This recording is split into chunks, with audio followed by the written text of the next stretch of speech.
नमस्कार बच्चों। आज हम आईसीबी वन एंटायर का पीपीटी डिस्कस करने वाले हैं और वहाँ पर आज हम ये देखने वाले हैं कि हमें कौन कौन सी बातों पे ध्यान देना है। तो सबसे पहले आपके सामने एक प्रेजेंटेशन में पेश कर रही हूँ जिसमें हम कुछ जानकारी है जो लेने वाले हैं और वो जानकारी के बारे में आज हमें थोड़ी इन्फॉर्मेशन मिलेगी। सो आइए हम देखते हैं कि आईसीबी वन एंटायर में हमें कौन कौन सी बातों पे ध्यान देना है। तो जो बच्चे एंटायर में आईसीबी वन में गए हैं उन्हें कौन कौन से छोटे छोटे पॉइंट्स हैं जिस पे फोकस करना है, मैं पहले वो बताऊंगी और उसके बाद टाइम मैनेजमेंट भी आपको आज बता रही हूँ। सो आप लोग उसे नोट डाउन कर लीजिएगा। लेकिन इन सबसे पहले हम शुरू करने जा रहे हैं वो पोर्शन जो इस साल एग्जाम में नहीं आने वाले हैं और इस साल वो ओमिट हो चुके हैं। सो सबसे पहले मैं आपके सामने वो सारे के सारे जो टॉपिक्स हैं उनके बारे में थोड़ी सी जानकारी दे रही हूँ, तो आप लोग पहले वो देख लें और अगर आपको कोई भी उसमें डाउट है सो आप हमसे कोऑर्डिनेट कीजिएगा। ठीक है, सो स्टार्ट करते हैं। ये वो पेपर है जो कि मैंने आप लोगों को भी सेंड किया था। इवन टेक्स्ट बुक में भी हमने जो जो लेसन नहीं आने वाले हैं उन्हें क्रॉस किया है। तो यहाँ पेज नंबर के साथ में आपको बता रही हूँ बिकॉज जैसे कि मान लीजिए लेसन टू है, तो लेसन टू में जो लेसन है खाली वही नहीं आने वाला है, लेकिन उसके पीछे जो ग्रामर है या जो राइटिंग स्किल के टॉपिक हैं वो आएंगे। सो यहाँ पर स्पेशली पेज नंबर इसीलिए मेंशन किया गया है कि आप थोड़ा सा ध्यान दीजिएगा। सो स्टार्ट करते हैं। सबसे पहले हम आपके सामने यहाँ पर एक छोटा सा टेबल है, उसे ध्यान दीजिएगा। कौन कौन सा लेसन नहीं आएगा यानी कि आपको नहीं पढ़ना है। सबसे पहले वो लक्ष्मी लेसन, लेसन नंबर 2 है जो पेज नंबर 3 से पेज नंबर 8 तक है, वहां पर आपको नहीं पढ़ना है। दूसरा है आपका गोवा, जैसा मैंने देखा lesson number 5 page number 18 to 21 आपको नहीं पढ़ना है। उसके बाद आता है लेसन नंबर 7 खुला आकाश, जो कि पेज नंबर 27 से पेज नंबर 30 तक है, 30 तक है, जो आपको नहीं पढ़ना है। एंड लास्ट है आपका पोयम कृषक गान, जिसमें पेज नंबर 49 टू 50 ये पहली इकाई का था, जो कि 5 लेसन है आपको नहीं पढ़ना है।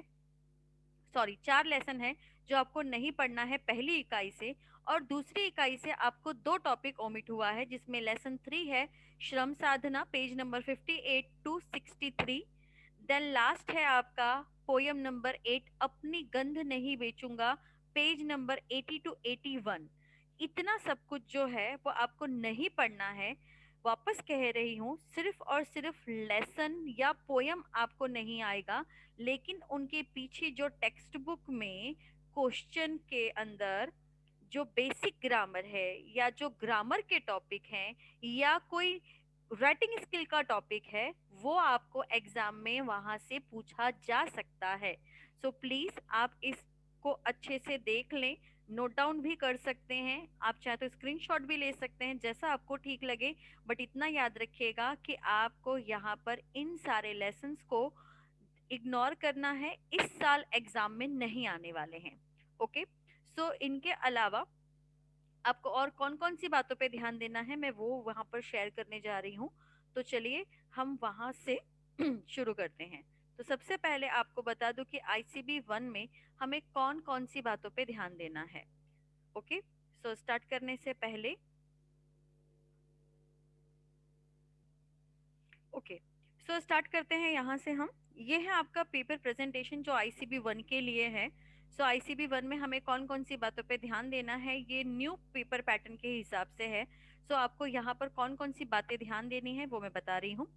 सबसे पहले ये चार्ट जो बहुत जरूरी है, इसका विभाजन कैसे हुआ है मैं यहाँ पर आपको वो बता रही हूँ, तो आप इसे अच्छे से नोट डाउन कर लीजिए। आप इसके अनुसार अपना टाइम मैनेजमेंट भी यहाँ पर नोट डाउन कर सकते हैं।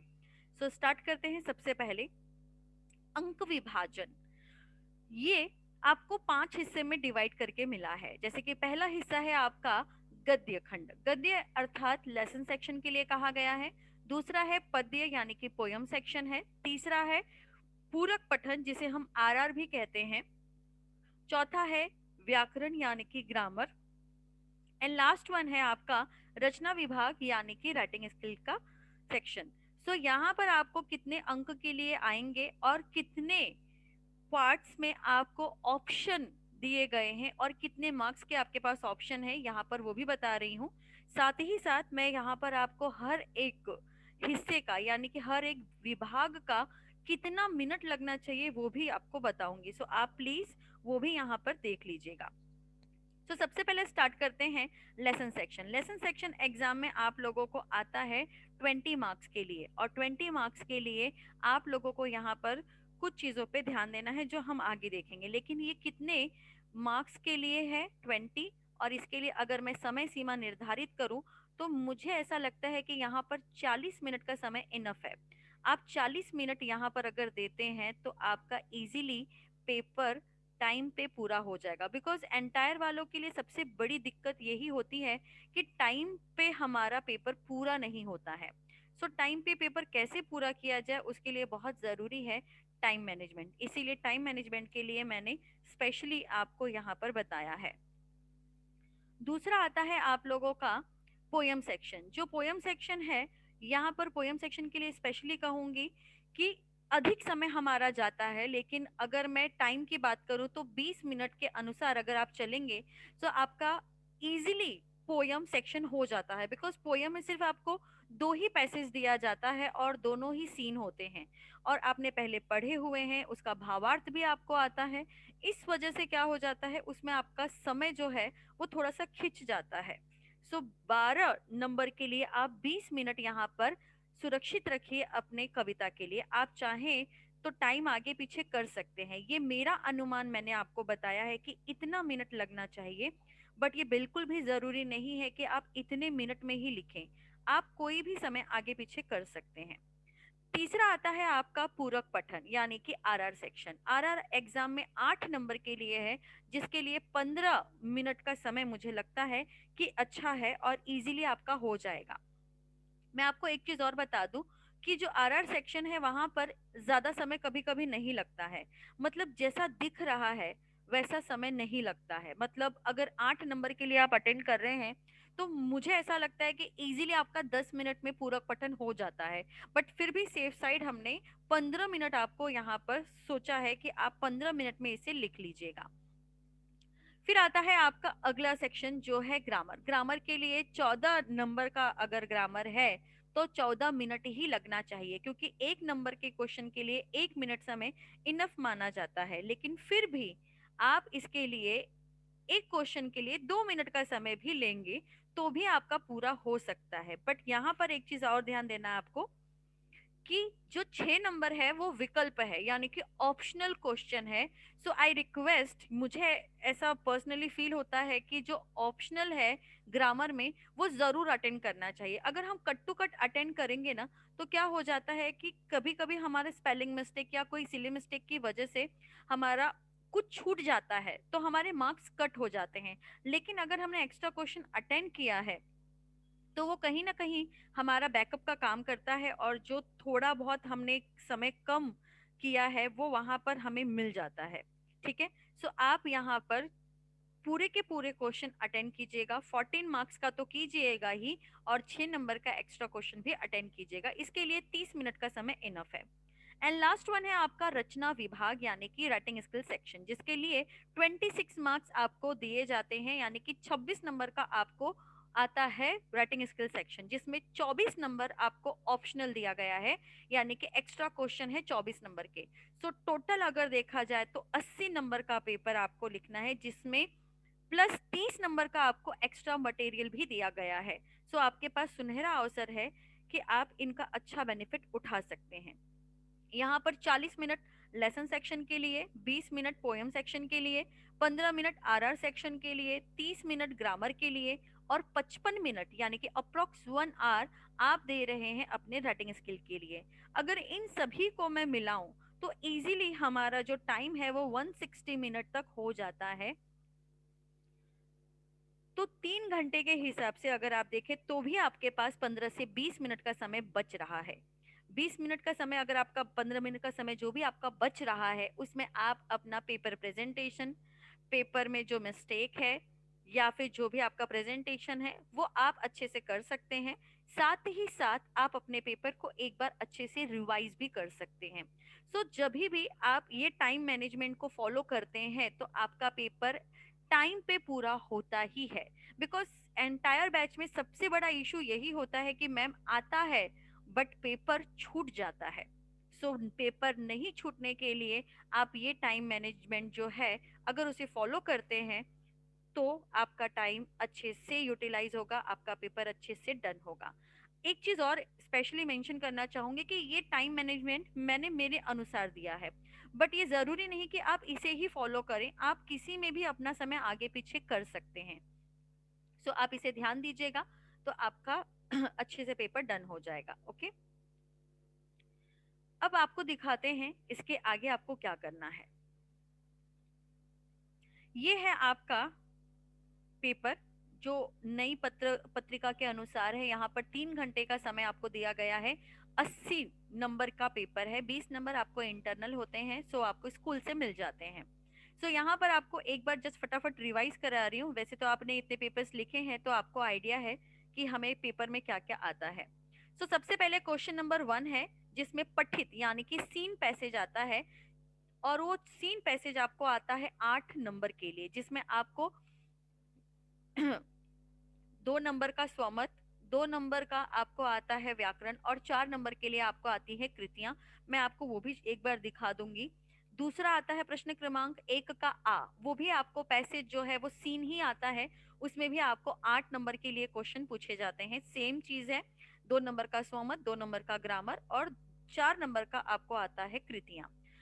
प्रश्न क्रमांक 1 का ई जो है वो है अपठित यानी कि अनसिन, जो कि आपको आता है 4 नंबर के लिए। यहाँ पर इजीली आप अच्छे से मार्क्स स्कोर कर सकते हैं। बताती हूँ कैसे। सबसे पहले ये लेसन सेक्शन का है। जैसा मैंने अभी आपको बताया कि यहाँ पर 2-2 नंबर के लिए कृतियां या फिर एक वाक्य में प्रश्न, सत्य असत्य क्रम में लगाइए, ऐसे करके क्वेश्चन पूछे जाते हैं, और ये सारे के सारे टेक्सुअल होते हैं। अब टेक्सुअल क्वेश्चन अटेंड करने के लिए सबसे अच्छी एक प्रैक्टिस है जो हम हमेशा करते हैं और आप भी घर पे बैठ के करते हैं, वो है टेक्स्ट बुक रीडिंग। बिकॉज जब बच्चा टेक्स्ट बुक रीड करता है तो उसकी सारी प्रॉब्लम वहीं पर खत्म हो जाती है, क्योंकि रीडिंग अगर उसकी अच्छी है तो उसके पास शब्द भंडार ज्यादा होते हैं। अब जब बच्चा रीड अच्छे से करेगा, विदाउट एनी मिस्टेक रीड करेगा, तो वो लिखेगा भी अच्छे से ही, विदाउट एनी मिस्टेक। सो जो बच्चे टेक्स्ट बुक अच्छे से रीड कर लेते हैं उनकी कई प्रॉब्लम सॉल्व हो सकती है। जैसे कि क्वेश्चन के आंसर आपको पता चल जाते हैं, कौन सी लाइन में आपका आंसर है आपको वो भी फटाक से क्लिक हो जाता है। साथ ही साथ आपको स्वमत के लिए शब्द मिल जाते हैं, राइटिंग स्किल के लिए ढेर सारे शब्द आपके पास जमा हो जाते हैं, अपने विचारों को उड़ान देने के लिए आपके पास ढेर सारे शब्द जब होंगे तो आप कोई भी चीज इजीली अटेंड कर सकते हैं। इसीलिए लेसन सेक्शन सबसे इजी है। यहाँ पर आप आराम से अपने मार्क्स को खींच सकते हैं। मान लीजिए एक पैसेज अगर 8 नंबर के लिए है तो इजीली आप वहां 7.5 पा सकते हैं। अब शब्द संपदा जो है वो आपको आता है क्वेश्चन के बेसिक ग्रामर में, मतलब लेसन सेक्शन जो है उसमें आता है। उसमें हम क्या क्या पूछते हैं, उसमें वही सारे बेसिक ग्रामर हैं जो ऑलरेडी आपने 7th में, 8th में, 9th में पहले भी पढ़ा हुआ है। जैसे कि अनेकार्थी शब्द हो गए, शब्द युग्म हो गए, समानार्थी या पर्यायवाची शब्द हो गए, विलोम शब्द हो गए, उपसर्ग, प्रत्यय, अनेक शब्दों के लिए एक शब्द, कठिन शब्दों के लिए अर्थ कह लीजिए, लिंग, वचन, विराम चिन्ह, कृदंत, तद्धिंत, तत्सम, तद्भव या विदेशी शब्द इत्यादि पूछे जा सकते हैं। और आप लोगों ने जो सेमेस्टर के या प्रीलियम के जो भी पेपर अटेंड किए हैं उनमें आप लोगों ने इन बेसिक ग्रामर को अच्छे से देखा है और सॉल्व भी किया है। सो आपके लिए ये थोड़ा सा इजी है, स्कोरिंग भी है। एक छोटी सी यहाँ पर चीज मैं जरूर कहूंगी कि कई बार ऐसे ही बेसिक ग्रामर पूछे जाते हैं जिनका आंसर आपके पैसेज में ही होता है। समझ में आया आपको? 50 से 60% ऐसे ही बेसिक ग्रामर हम पूछते हैं जो आंसर आपके पैसेज में ही है। इसीलिए मैंने कहा कि टेक्स्ट बुक अच्छे से रीड करेंगे तो आपको इजीली यहाँ पर मार्क्स स्कोर होते हैं। अब मैंने यहाँ पर 8 में से 7.5 का ही जिक्र क्यों किया? मैंने ऐसा क्यों नहीं कहा कि 8 में से 8 आपको मिल सकते हैं? मिल सकते हैं। श्योर मिल सकते हैं बशर्ते जब आप अपना स्वमत अटेंड करते हैं। तो स्वमत में क्या हो जाता है, या तो हम बहुत ज्यादा लिख देते हैं या तो हम बहुत कम लिखते हैं। कई बार जो टाइटल दिया है उससे भटक कर हम कुछ और लिखते हैं, इस वजह से यहाँ पर आपके मार्क्स कम हो जाते हैं। और कई बार हम लिखते समय बहुत ज्यादा मिस्टेक करते हैं, जिसकी वजह से हम वहां पर बहुत गोचा गोची कर देते हैं, यानी कि बहुत ज्यादा उसे पेन से रगड़ देते हैं, जिसकी वजह से आपका प्रेजेंटेशन खराब भी हो जाता है, आपकी राइटिंग भी गंदी दिखने लगती है और वो गलती उठ के नजर आने लगती है। ऐसी सिचुएशन में जब 3 से ज्यादा गलती होती है तो आपका आधे नंबर का डिडक्शन होना चालू हो जाता है। तो आप क्या कीजिए कि जो भी आपका गलती होता है बस उसे एक कट का निशान लगाइए और आगे बढ़ जाइए। इससे क्या होता है, आपका प्रेजेंटेशन नीट एंड क्लीन होता है। और सबसे अच्छी बात यह है कि जो आपने लिखा है वो अच्छे से साफ सुथरा दिखता भी है। अब 2 अंक कैसे पाया जाए? 2 अंक पाने के लिए आप शुरुआत में जो टाइटल है उससे रिलेटेड कोई पोयम की लाइन, कोई शायरी, कोई दोहा अगर आपको आता है तो आप उसे जरूर मेंशन करें। एंड उसके बाद आप उसे अच्छे से डिस्क्राइब करें। तो क्या हो जाता है, जब आप अच्छे से उसे 2 पोयम की लाइन लिखते हैं, 2 लाइन पोयम की या दोहे की 2 लाइन लिखते हैं और उसके बाद उसे एक्सप्लेन करते हैं 7 to 8 लाइन में, तब आपको इजीली 2 मार्क्स मिल जाते हैं। मैं हमेशा कहती हूँ कि 2 नंबर के लिए आप कम से कम 10 से 12 लाइन लिखिए। इसके पीछे यही रीजन था कि जब हम लिखेंगे 12 लाइन तब जाके कहीं आपका वो 8 लाइन कंसिडर होता है। इसीलिए आप ज्यादा उसे पढ़िए और फिर लिखने की कोशिश कीजिए। कई बच्चे क्या कर देते हैं कि जब भी वो स्वमत अटेंड करते हैं ना, तो आधे आधे पेज का निबंध जैसा, कहानी जैसा लिख देते हैं। उन्हें लगता है कि आधा पेज लिखेंगे, 1 पेज लिखेंगे तो शायद मार्क्स अच्छा मिलेगा। नहीं, वो सिर्फ समय की बर्बादी होती है। आपको जितना कहा गया है उतना ही कीजिए। स्वमत सिर्फ और सिर्फ 7 से 8 लाइन का ही लिखे, उससे ज्यादा मत भरिए। सो ये था आपका लेसन सेक्शन का हिस्सा, जो कि आप लोगों को पता ही है कुछ इस प्रकार से आपके क्वेश्चंस होते हैं। ये लेसन फिलहाल नहीं है, इसीलिए आप इसे खाली पैटर्न के लिए समझिएगा। लक्ष्मी आपको नहीं आने वाला है। तो इस तरीके से आपको यहाँ पर क्वेश्चन पूछा जा रहा है, यहाँ पर आप लोगों को पैसेज में ही आंसर मिल रहे हैं। और यहाँ पर क्वेश्चन आंसर लिखना कंपलसरी नहीं है, बट क्वेश्चन नंबर प्रॉपर डालिए और आंसर जरूर लिखिए। ग्रामर में क्वेश्चन विद आंसर लिखिएगा, क्योंकि ग्रामर हमेशा क्वेश्चन और आंसर के साथ में ही चलता है। ये है आपका स्वमत। आप देख सकते हैं कितना छोटा सा स्वमत है, सिर्फ और सिर्फ 6 लाइन का स्वमत है। यहाँ पर वो 6 लाइन है, लेकिन जब आप लिखते हैं तो वो 8 लाइन तक चला जाता है। मैंने गलती की बात करी थी कि जब गलती होती है तो वहां पर आपको क्या ध्यान देना है। आपको क्या क्या ध्यान देना है तो इस तरीके से आपको यहाँ पर ये लिखना है। चलिए और एग्जाम्पल्स दिखा देती हूँ। ये दूसरा पैसेज है, ये अनसीन है। अनसीन में क्या हो जाता है, आप लोगों को सिर्फ 4 नंबर के लिए आता है, जिसमें 2 नंबर के लिए आप लोगों को आता है कृति और 2 मार्क्स के लिए आता है आपको स्वमत। इन केस अगर आपका कोई भी स्वमत में स्पेलिंग मिस्टेक हो जाता है तो आप उसे इस तरीके से काटेंगे नहीं, सिर्फ और सिर्फ क्या करेंगे, एक कट का निशान लगाएंगे और आगे बढ़ जाएंगे। तो इस तरीके से आपको आपका लेसन सेक्शन क्लियर करना है। यहाँ पर आप लोगों को जो कृतियां हैं, जो भी कृतियां बनाई जाती हैं, उनके लिए स्पेशली कहूंगी कि आपका जो कृति का आकार है, जो प्रकार है, यानी कि अगर सर्कल कहा गया है तो आप सर्कल ही बनाएं, अगर ट्रायंगल कहा गया है तो आप ट्रायंगल बनाएं। इस तरीके से आप उसकी कृति जैसी है बिल्कुल वैसा ही बनाइएगा। साथ ही साथ प्रश्न क्रमांक और उसके उप प्रश्न जरूर लिखिएगा। एक एक लाइन छोड़ के आप अपना क्वेश्चन अटेंड कीजिएगा। जैसे कि क्वेश्चन नंबर 1 का अ अगर आपका डन हो जाता है तो उसके नीचे आ शुरू नहीं करेंगे, दूसरे पेज पे क्वेश्चन नंबर 1 का आ आप शुरू करेंगे। इस तरीके से आप पेज चेंज कर करके वहां पर क्या करेंगे, आगे बढ़ते जाएंगे। ये था आप लोगों का लेसन सेक्शन। ऐसे ही पोयम सेक्शन है। पोयम सेक्शन में आप लोगों को क्या क्या ध्यान देना है, सबसे पहले तो ये बता दूं कि यहाँ पर आपको 6-6 अंक के लिए 2 कविताएं पूछी जाती हैं। दोनों के दोनों आपको सीन पूछी जाएगी, यानी कि आपने जो पढ़ी है आपके टेक्स्ट बुक में से वहीं से आएगी। इसमें आप लोगों को 2 नंबर के लिए कृति होती है, 2 नंबर के लिए आपको ग्रामर होता है और 2 नंबर में आपको सरल भावार्थ होता है। सरल भावार्थ या भावार्थ दोनों का एक ही मतलब होता है। भावार्थ में अगर आप संदर्भ सहित व्याख्या करेंगे तो आपको 2 में से 2 भी मिल जाता है। ये है आपका पैसेज, आप देख सकते हैं। वैसे भारत महिमा बहुत ही इंपॉर्टेंट कविता है, बहुत जरूरी है। गिरधर नागर, बरसही जलद, ये जो 3 कविता है ये बहुत ही जरूरी है, क्योंकि इसकी जो मात्राएं हैं, जो इसके शब्द हैं, वो थोड़े से हमें डिफिकल्ट लगते हैं, खास करके गिरधर नागर और बरसही जलद के। सो आप इन दोनों कविताओं को बहुत अच्छे से तैयार कर लीजिएगा। इनके जो कृतियां हैं, जो क्वेश्चंस हैं, जो भावार्थ हैं, उन्हें अच्छे से पढ़ लीजिएगा। इसके अलावा आप लोगों का भारत महिमा सबसे पहली कविता है, सो ये आपको पढ़ना बहुत जरूरी है, क्योंकि पहली कविता से अधिकतर लोग प्रश्न पूछते हैं। ठीक है। सो यहाँ पर आपको कुछ इसी प्रकार से प्रश्न पूछे जाएंगे। आप देख सकते हैं यहाँ पर कृतियां बिल्कुल वैसे ही बनानी है। कृति पेन से ही बनाएंगे, पेंसिल का उपयोग करने की जरूरत नहीं है। हर एक कृति होने के बाद आप एक एक लाइन छोड़ेंगे और दूसरी कृति बनाएंगे। एक स्पेशली चीज आपको मैं मेंशन करना चाहूंगी कि जब भी आप कृति बनाते हैं तो सबसे पहले आप कृति मत बनाइए, आप उसका आंसर लिखिए, देन उसके बाद आप उसकी कृति बनाइए, ताकि आपका पेपर नीट क्लीन नजर भी आए। क्या हो जाता है कि जब भी हम कृति बना के लिखते हैं तो कृति कभी छोटी कभी बड़ी हो जाती है, और आंसर कभी कभी उसमें आता है और कभी कभी नहीं आता। कभी ऐसा लगता है कि बहुत बड़ी कृति बना दिया और आंसर उसमें बहुत छोटा सा लिखा है, या फिर कभी कभी आप कृति बहुत छोटी बना देते हैं और आंसर उसमें बहुत ज्यादा लिख देते हैं। इसकी वजह से वो कृति के बाहर आ जाता है और वो अच्छा नहीं दिखता। इसीलिए आप सबसे पहले आंसर लिखेंगे, देन उसके बाद आप कृति बनाएंगे।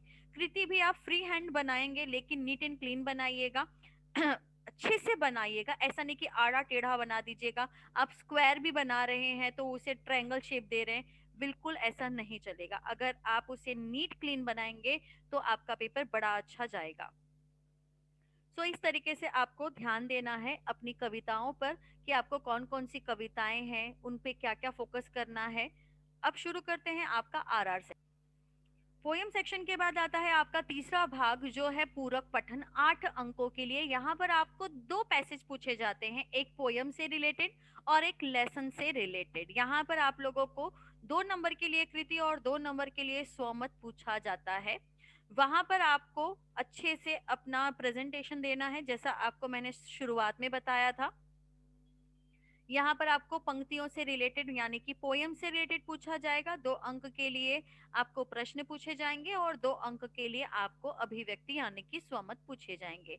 सो आप देख सकते हैं यहाँ पर आप लोगों को अलग अलग तरीके से बताया गया है। एक लेसन सेक्शन से आएगा पूरक पठन, और एक पोयम सेक्शन से आएगा। ठीक है। ये वाली कविता मन बहुत जरूरी है, और मन कई बार एग्जाम में पूछी जा चुकी है, क्योंकि पोयम में ज्यादा कविताएं नहीं हैं। सो आप इसे जरूर ध्यान दीजिएगा।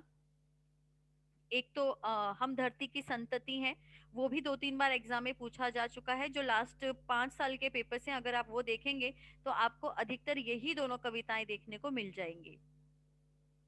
बट इसका ये मतलब नहीं है कि बाकी आप ध्यान नहीं देंगे, आपको सब पे ध्यान देना है, बट इन पे थोड़ा विशेष ध्यान देना है। ठीक है। अब आता है आपका मेन हिस्सा, वो है आपका ग्रामर सेक्शन। ग्रामर सेक्शन के लिए आपको स्पेशली बताऊंगी, 1 अंक के ग्रामर के लिए 1 मिनट का समय आप लेकर चलिएगा, ताकि आपका पेपर जल्द से जल्द पूरा हो सके। यहाँ पर क्वेश्चन आंसर विथ प्रेजेंटेशन पे ही ध्यान देना है, बिकॉज ग्रामर जो है वो क्वेश्चन आंसर एंड प्रेजेंटेशन पे ही पूरे के पूरे मार्क्स देता है। ग्रामर एक ऐसा हिस्सा है जो पूरे 14 में से 14 मार्क्स आपको देता ही है। साथ में आपको यहाँ पर बहुत अच्छा एक सुनहरा अवसर होता है कि आप यहाँ पर अपने पूरे नंबर को बटोर सके। सबसे पहला क्वेश्चन आता है शब्द भेद, जिसमें संज्ञा सर्वनाम विशेषण को पहचानने के लिए कहा जाता है, और यहाँ पर आपको उसके प्रकार भी पहचानने हैं। जैसे अगर आपने संज्ञा पहचाना है तो वो कौन सी संज्ञा है आपको वो भी पहचानना होता है। अव्यय में आपको वाक्य प्रयोग करना होता है, जहां भी शब्द में वो वाक्य आए उसे अंडरलाइन करना होता है। संधि, आपको 2 क्वेश्चन पूछा जाएगा, 2 में से कोई एक करना है, बट आप दोनों कीजिएगा। अगला आता है आपका सहायक क्रिया। यहाँ पर सहायक क्रिया के 2 सेंटेंस दिए जाते हैं, जिसमें आपको सहायक क्रिया पहचान कर उसका मूल रूप लिखना होता है। तो जब भी आप सहायक शब्द पहचानेंगे, उसका मूल रूप लिखेंगे, डैश करके सहायक क्रिया लिखेंगे, तो ही आपको वहां पर 1 मार्क मिलेगा, अदरवाइज आपके मार्क्स कम हो जाते हैं। नंबर 5 है आपका प्रेरणार्थक, जिसमें प्रथम व द्वितीय रूप बनाने के लिए आपको दो क्वेश्चन दिए जाते हैं, दो में से कोई एक करना है, टेबल बना के करना है, आप दोनों कीजिएगा। यहाँ पर स्पेशली एक चीज मेंशन करूंगी कि आपकी गलती होती है प्रथम प्रेरणार्थक और द्वितीय प्रेरणार्थक रूप लिखने में। सो आप बिल्कुल भी वो गलती न करें, आपके क्वेश्चन पेपर में ही वो स्पेलिंग है, सो प्लीज आप वहां से जरूर देखिएगा। संधि और प्रेरणार्थक दोनों में टेबल बनाना जरूरी है। नंबर 6 आता है आपका मुहावरा। मुहावरा दो प्रकार से पूछा जाता है, पहला है आप लोगों का वाक्य में प्रयोग करना है और दूसरा है अर्थ के अनुसार वाक्य प्रयोग करना है। तो जो आपको सुटेबल लगे आप वो कीजिएगा, या तो आप दोनों कीजिएगा, चॉइस आपकी है। नंबर 7 आता है आपका कारक। कारक के लिए स्पेशली कहूंगी कि बच्चे कारक को पहचानते हैं और बस लिखते हैं कारक डैश में, तो इतने पे आपको मार्क्स नहीं मिलेगा। आपको लिखना है कि में डैश अधिकरण कारक, तब जाके आपको उस पे मार्क्स मिलेगा। यहाँ भी आपके पास ऑप्शन है, आप कोई एक अटेंड कर सकते हैं, लेकिन आप दोनों अटेंड करेंगे तो बेटर पड़ेगा। अगला आता है विराम चिन्ह। विराम चिन्ह वापस से कहूंगी, जिन बच्चों ने टेक्स्ट बुक अच्छे से रीड किया है उन बच्चों का विराम चिन्ह में गलती नहीं होता है, क्योंकि विराम चिन्ह टेक्सुअल क्वेश्चन ही पूछे जाते हैं और अधिकतर ऐसे ही प्रश्न पूछे जाते हैं जिसमें double inverted comma, single inverted comma, hyphen वाले शब्द हो, और ऐसे ही विराम चिन्हों से मिला जुला सेंटेंस आपको हम क्वेश्चन में पूछते हैं। तो प्लीज आप अगर इन पे फोकस करेंगे तो आपके लिए बेटर पड़ेगा। अगला आता है आपका काल परिवर्तन, जिसमें 3 क्वेश्चन पूछे जाते हैं और कोई 2 आपको अटेंड करना है, तो आप तीनों ही अटेंड कीजिएगा। यहाँ पर क्वेश्चन नहीं लिखेंगे तो भी चलेगा, लेकिन किस में चेंज करना है वो लिखिए, आंसर लिखिए और उसके बाद जो भी परिवर्तन है उसे अंडरलाइन जरूर कीजिएगा। नंबर 10 आता है वाक्य के भेद, जो कि दो प्रकार से हैं। बार बार समझाने के बाद भी यहाँ पर आप थोड़ी सी गलती कर देते हैं, मिक्स मैच वाली, और वो गलती होती है रचना या अर्थ के अनुसार वाला। रचना बोलेगा तो सरल, संयुक्त तो मिश्र, इन्हीं तीनों को पहचान के लिखना है। या तो वह सरल होगा, या तो वह संयुक्त होगा, या तो वह मिश्र होगा। इन तीनों को आपको रचना के अनुसार में पहचानने में डालना है, और अर्थ के अनुसार में आपको आपके जो प्रकार हैं 6 प्रकार वो यहाँ पर आते हैं कि निषेधात्मक करना है, प्रश्नार्थक करना है, या जो भी करना है वो आपको परिवर्तन करने के लिए पूछते हैं। तो इन पे जरा सा प्रैक्टिस कीजिएगा, आपका प्रॉब्लम सॉल्व हो जाएगा। एंड लास्ट यहाँ पर है वाक्य शुद्ध करना। यहाँ भी आप लोगों के पास बहुत अच्छा मौका है, आपके पास ऑप्शन भी है। आप यहाँ पर 2 अंक के लिए वाक्य शुद्धिकरण जब अटेंड करेंगे तो वो भी टेक्स्ट बुक से ही होता है, और एक सेंटेंस में मिनिमम 2 गलती होती है, मैक्सिमम 3 गलती होती है, उससे ज्यादा मिस्टेक नहीं होती है, और कई बार तो सेंटेंस में मिस्टेक भी नहीं होती है। तो आपके टेक्स्ट बुक रीडिंग की वजह से वो अच्छे से फॉलो होता है। सो प्लीज टेक्स्ट बुक ज्यादा से ज्यादा फॉलो कीजिएगा, जो कि आपको ग्रामर में, स्वमत में, राइटिंग स्किल में, इवन कृतियों में भी मदद करती है। सो जिन बच्चों की टेक्स्ट बुक रीडिंग अच्छी थी या अच्छी है, या आगे वो टेक्स्ट बुक अच्छे से रीड करेंगे, उनके लिए शायद और अच्छा और आसान हो जाएगा पेपर अटेंड करना। तो ये है आपके क्वेश्चन। आप देख सकते हैं मैंने यहाँ पर क्वेश्चन विद प्रेजेंटेशन दिया है, आप बिल्कुल ऐसे ही अटेंड कीजिएगा। इस तरीके से अटेंड करने पे आपको मार्क्स भी अच्छे मिलेंगे, खास करके सहायक का, जो बहुत से बच्चे मूल रूप नहीं लिखते हैं। यहाँ पर टेबल बनाइएगा और प्रथम में प्रथम ही लिखिएगा, द्वितीय में द्वितीय ही लिखिएगा, स्लाइड को आगे पीछे मत रखिएगा। एंड ये है आपका मुहावरा, दोनों ही लिखा है, आप एक लिखेंगे तो भी चलेगा। यहाँ पर कारक है और ये है विराम चिन्ह, आप देख सकते हैं। अच्छा, यहाँ पर एक छोटी सी चीज मैं स्पेशली मेंशन करना चाहूंगी कि जब डबल इन्वर्टेड कॉमा आता है तो कई बच्चे क्या करते हैं कि कॉमा क्लोज करके फिर विराम चिन्ह को, जैसे कि समापन करना है प्रश्नार्थक में, ठीक है, तो हम क्या करते हैं, क्या शादी तय करने के लिए खूबसूरती का हिस्सा होना चाहिए, कॉमा क्लोज करके फिर हम क्वेश्चन मार्क लगाते हैं, जो कि सरासर गलत होता है। हमेशा आपका कॉमा क्लोज होगा विराम चिन्ह के बाद, तो इसका जरा ध्यान दीजिएगा। हालांकि ये बहुत छोटी छोटी चीजें हैं, लेकिन फिर भी यहाँ पर हम फोकस नहीं करते हैं।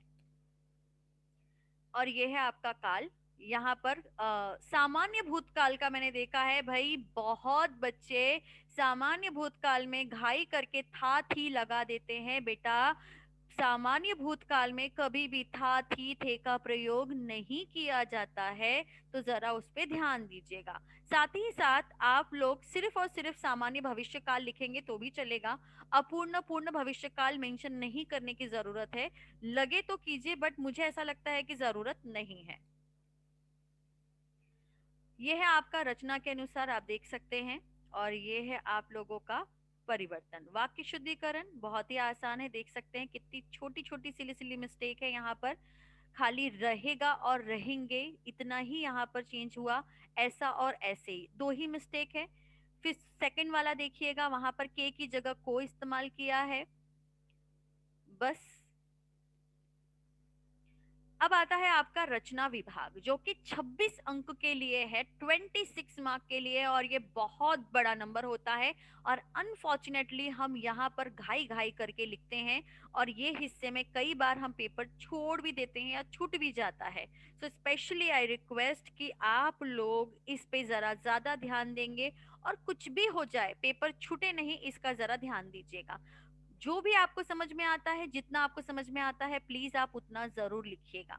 सबसे पहले स्टार्ट करते हैं पत्र लेखन से। पत्र लेखन दो प्रकार से आता है, औपचारिक और अनौपचारिक, 5 अंक के लिए। यहाँ पर 5 में से 5 नहीं मिलते, बहुत आपके कंप्लेन है, बट मिलता है। कैसे बताऊंगे।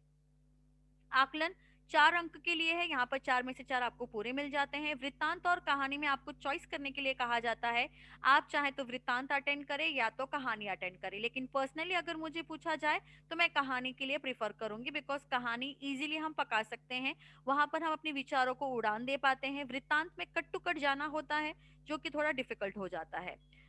विज्ञापन एडवर्टाइजमेंट है, यहाँ पर पेंसिल का उपयोग नहीं करेंगे, जो भी लिखेंगे पेन से लिखेंगे, चित्र पेन से ही बनाएंगे।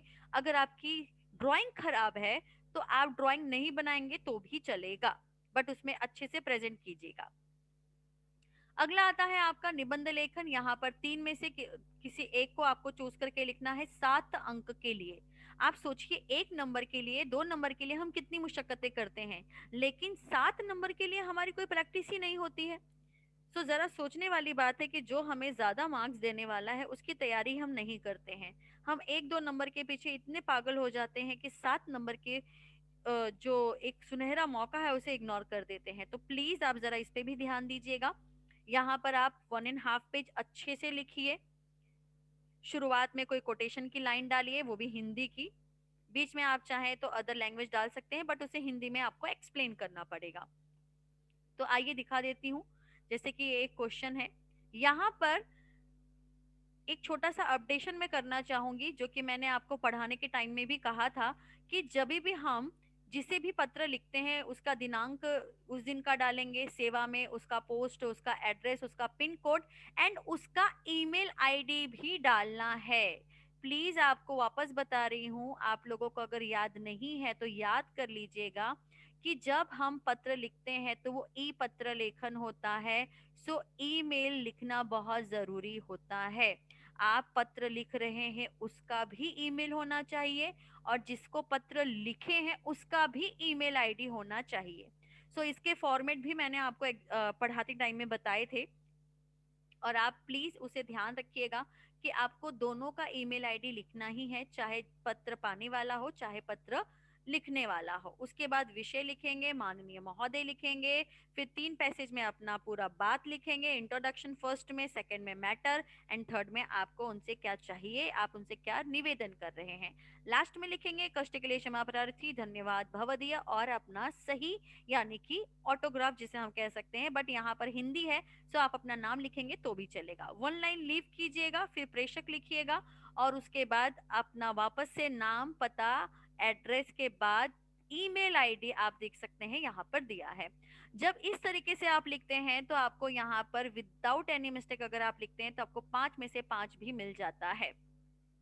ठीक है। अच्छा, ये तो औपचारिक की बात हुई। अनौपचारिक के लिए कई बच्चे कहते हैं कि अनौपचारिक में क्या किया जाए। सो अनौपचारिक के लिए मैं स्पेशली यहाँ पर कहना चाहूंगी कि जब बच्चे अनौपचारिक पत्र अटेंड करते हैं तो वहाँ औपचारिकता नहीं होती, फॉर्मेलिटी नहीं होती है। इस वजह से हम बहुत ज्यादा भावनाओं में बह के लिख लेते हैं, और वहां पर ज्यादा लिखने की वजह से अधिक गलती होती है और आपके मार्क्स पे असर होता है। सो पर्सनली अगर आप मुझे पूछें तो मैं आपको औपचारिक पत्र ही प्रेफर करूंगी, अनौपचारिक नहीं। लेकिन फिर भी अगर आप चाहें, किसी की इच्छा हो, दिली इच्छा हो कि मुझे अनौपचारिक पत्र ही लिखना है, सो अनौपचारिक पत्र में आप शुरू में दिनांक डालिएगा। याद रखिएगा जिसे आप पत्र लिख रहे हैं उसका नाम आपको लिखना है, बट पता नहीं लिखना है। सिर्फ ईमेल आईडी डालिएगा और उसके बाद अपने पत्र की शुरुआत कर दीजिएगा। अगला आता है आपका आकलन। यहाँ पर आपको पैसेज दिया जाएगा जिसमें से आपको 4 प्रश्न बनाना है। आप 4 की जगह 5 प्रश्न बनाइएगा, एक एक लाइन छोड़ के बनाइएगा। सीख और शीर्षक, स्वमत, मीनिंग, समानार्थी, विरुद्धार्थी ऐसे कोई प्रश्न नहीं पूछिएगा। और हाँ, प्रश्न को ट्विस्ट करके मत पूछिएगा। वृत्तांत या फिर कहानी, आपकी चॉइस है, आपको जो भी ठीक लगे। लेकिन जब आप कहानी लिखें तो प्लीज कहानी में सीख जरूर मेंशन करें, क्योंकि हर एक कहानी कोई ना कोई मैसेज देती ही है, तो मैसेज को आप इग्नोर ना करें। अगला आता है विज्ञापन। विज्ञापन में आप यहाँ पर चित्र भी बना सकते हैं, ऑफर भी डाल सकते हैं कि भाई ये अच्छा ऑफर मिल रहा है हमें, तो आप वो लिखिएगा। आप राइमिंग वर्ड्स के पोयम लिखिएगा, अपना प्रोडक्ट के इंफॉर्मेशन लिखिएगा, और भी अच्छा अच्छा बना सकते हैं। सो आप वो भी जरूर यहाँ पर ट्राई कीजिएगा। एंड लास्ट आता है आपका निबंध लेखन। निबंध आप वही चूज कीजिएगा जिसमें आपके पास ज्यादा जानकारी हो, आप ज्यादा अच्छे से बता सकें, और आप कम से कम 4 से 5 पैसेज वहां पर अच्छे से लिख सकें। तो इस तरीके से जब आप लिखेंगे तो आप लोगों का अच्छा पेपर प्रेजेंटेशन जाता है, और अच्छा पेपर प्रेजेंटेशन जाने की वजह से आपके मार्क्स अच्छे हो जाते हैं। आईसीबी 1 में सिर्फ एक ही दिक्कत आती है, और वो है पोयम सेक्शन, क्योंकि वहां पर हमें सोचने विचारने में ज्यादा समय जाता है। सो प्लीज आप लोग पोयम सेक्शन अच्छे से रेडी कीजिएगा, और बाकी lesson, grammar, RR, writing skill section आप लोगों को अच्छे से अगर प्रिपेयर करना है, सो एक बेस्ट एकदम मतलब सिंपल और सोबर तरीका है, और वो है क्वेश्चन पेपर ज्यादा से ज्यादा सॉल्व करना। जितना ज्यादा आप क्वेश्चन पेपर सॉल्व करेंगे उतना ज्यादा बेनिफिट आपका होता है। सो ये थी इंफॉर्मेशन जिसे आपको ध्यान देना है। सो आज इतना ही। आई होप आपको मेरी जानकारी काम आए, और एग्जाम के लिए best of luck. Take care.